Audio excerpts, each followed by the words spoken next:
गंगा के पानी जैसन प्यार ई पवित्र तोहरा के चहले बानी जाने देवता पितर हो।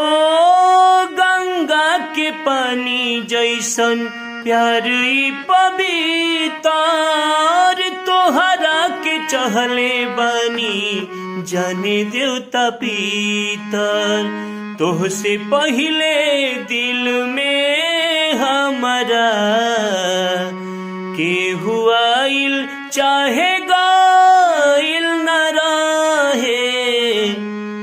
ई प्यार कल परसों के काइल न रहे। भुला गइलू ऐसे जैसे भाइल न रहे। ई प्यार कल